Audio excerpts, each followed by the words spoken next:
Hi everyone. So I'm recording near a window because there's load shedding. So any noises that you hear might be people going to lunch, and I apologize for that.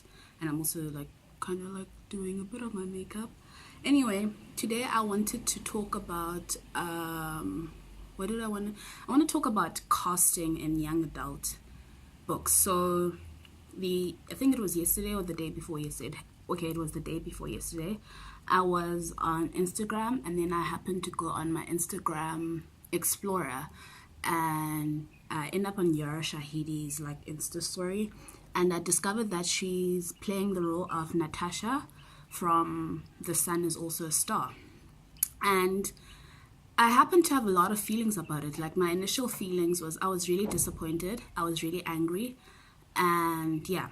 So I just, obviously the natural thing when you find out about these things, to go on Twitter and write a mini rant, which I did.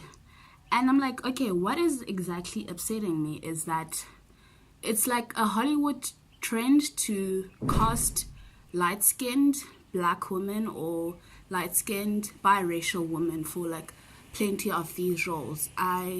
For example, Amanda Stenberg is not a woman, but she was cast for Everything.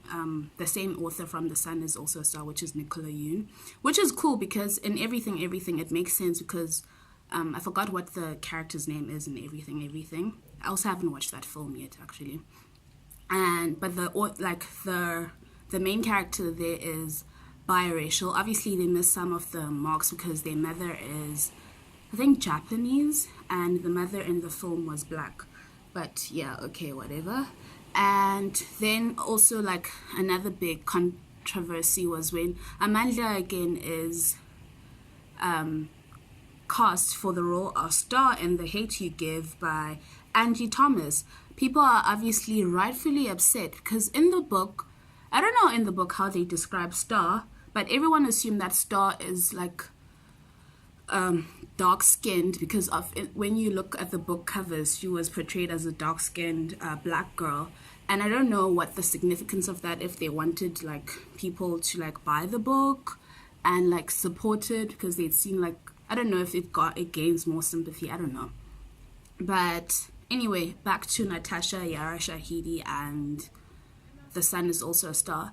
I then went back to read The Sun Is Also a Star. Okay, not read the whole thing, because I bought a physical copy, I think last year or 2 years ago, and I decided to go back and read and know how Natasha looks. So when we meet Natasha, it's through Daniel, the love interest's eyes, and Daniel describes Natasha as just being black and having an afro. And she was just listening to music on her speakers and everything. And cool. I'm cool with that. Am I weird? My hair is showing. Just a minute, please. Okay, I'm back. So I was like, okay, I'm cool with Natasha being black, but I do have a problem with how roles such as young adult roles going to light-skinned black women or biracial black women all of the time. It obviously is a systemic issue, which is colorism, which benefits light-skinned black women over dark-skinned black women, and it's a reoccurring theme in Hollywood. You see it with roles such as what's the Storm, who's always cast as a light-skinned black woman when in fact Storm is a dark-skinned black woman. And you see it in it's a multiple thing. Okay, there's people talking, but cool. Anyway, so it's a multiple thing that's it's a reoccurring theme in Hollywood, and I'm fed up with it at this point in time. And I think that the actresses or the actors have a responsibility to be you know what, I shouldn't be taking this role because it's meant for another black-skinned woman who's darker. And I don't know what the intention, I don't know if I'm the only one in The Sun Is Also a Star who imagined Natasha being dark-skinned, because Natasha is from Jamaica, and I'm not saying that all Jamaicans are dark-skinned, and where I'm even reading a book where I'm reading Here Comes the Sun, and one of the main character's Tandy is like dark skin, and she's like going through all this journey of trying to like lighten her skin. So she's like buying like skin lightening products, which again we come back to the issue of colorism.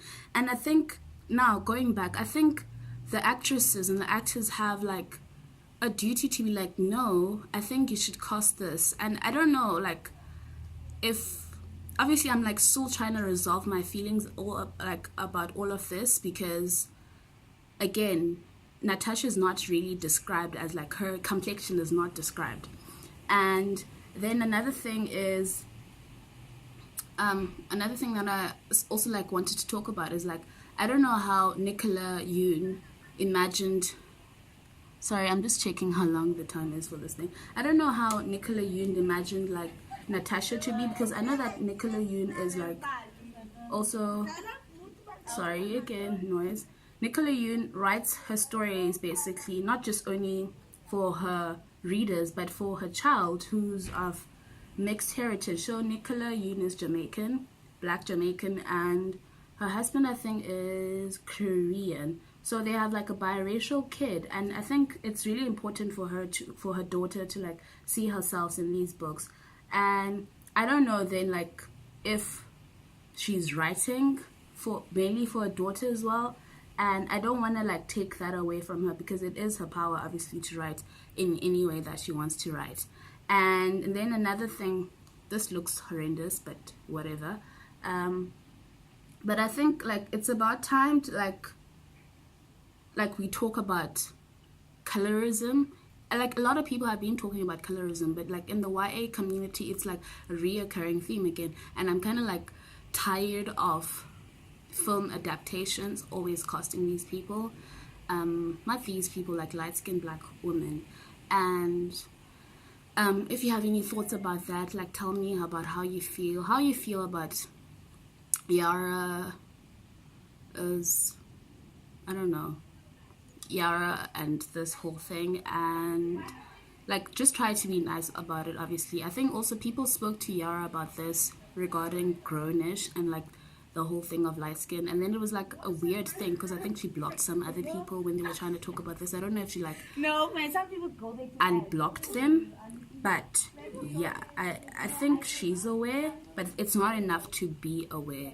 You have to have a plan of action at some point saying no, because yeah, and I think she's really intelligent enough to know about these issues.